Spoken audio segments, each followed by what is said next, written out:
আপনি কি অনলাইনে জন্ম নিবন্ধন চেক করতে চান? মাত্র 2 মিনিটে জন্ম নিবন্ধন সত্যতা যাচাই করুন, জেনে নিন সহজ উপায়। হ্যালো এভরিওয়ান, আসসালামু আলাইকুম। আমি শাহরিয়ার হাসান। আজকে দেখাবো কিভাবে মাত্র কয়েকটি ধাপ অনুসরণ করে আপনার অনলাইন জন্ম নিবন্ধন চেক করবেন এবং সত্যতা যাচাই করবেন। তো কথা না বাড়িয়ে মূল ভিডিও শুরু করা যাক। প্রথমে আপনার মোবাইল বা কম্পিউটার থেকে ক্রোম ব্রাউজারটি ওপেন করে নেবেন। ক্রোম ব্রাউজারটি ওপেন হওয়ার পরে আপনার গুগলে এসে লিখবেন bdris.gov.bd। তো এটা এখান থেকে আমরা লিখে দিই।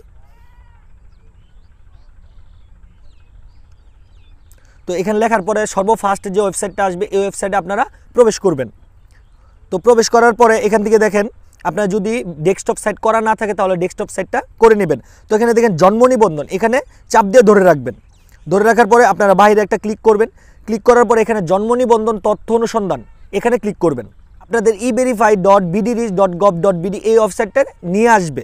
নিয়ে আসার পরে আমি একটু জুম করে দেখাচ্ছি আপনাদের। এখানে দেখেন বার্থ রেজিস্ট্রেশন নাম্বার দিতে বলতেছে, আপনার ডেট অফ বার্থ দিতে বলতেছে এবং আপনাকে ক্যাপচাটা পূরণ করে দিতে বলতেছে। তো এখান থেকে ফার্স্ট আমরা আমাদের বার্থ রেজিস্ট্রেশন নাম্বারটা দিয়ে দিচ্ছি।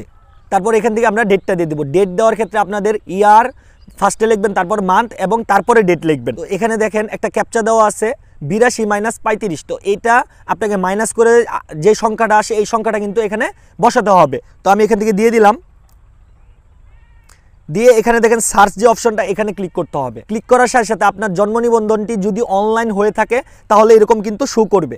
তো অনেক ক্ষেত্রে দেখা যায় কি জন্ম নিবন্ধনটা বাংলাতে করা আছে কিন্তু ইংরেজিতে নাই, সেই ক্ষেত্রে কিন্তু আপনার বাংলা নামটা শো করবে এবং ইংরেজি নামটা কিন্তু শো করবে না। যদি আপনার ইংরেজি নামটা শো না করে সেই ক্ষেত্রে কিন্তু আপনার জন্ম নিবন্ধন সংশোধন করতে হবে। এই জন্য আমি বলতেছি সবারই কিন্তু জন্ম নিবন্ধনটা অনলাইনে চেক করা প্রয়োজন, কারণ যদি আপনি অনলাইনে চেক করেন তাহলে কিন্তু জানতে পারবেন আপনার জন্ম নিবন্ধনে ভুল আছে কিনা। তো যদি ভিডিওটি দেখে আপনাদের ভালো লাগে তাহলে অবশ্যই চ্যানেলটি লাইক এবং সাবস্ক্রাইব করতে বলবেন না। যদি আপনাদের কোনো প্রশ্ন থাকে অবশ্যই কমেন্টে জানাবেন, আমি উত্তর দেওয়ার চেষ্টা করব। ভালো থাকবেন, সুস্থ থাকবেন, দেখা হচ্ছে পরবর্তী কোনো ভিডিওতে। আল্লাহ হাফেজ।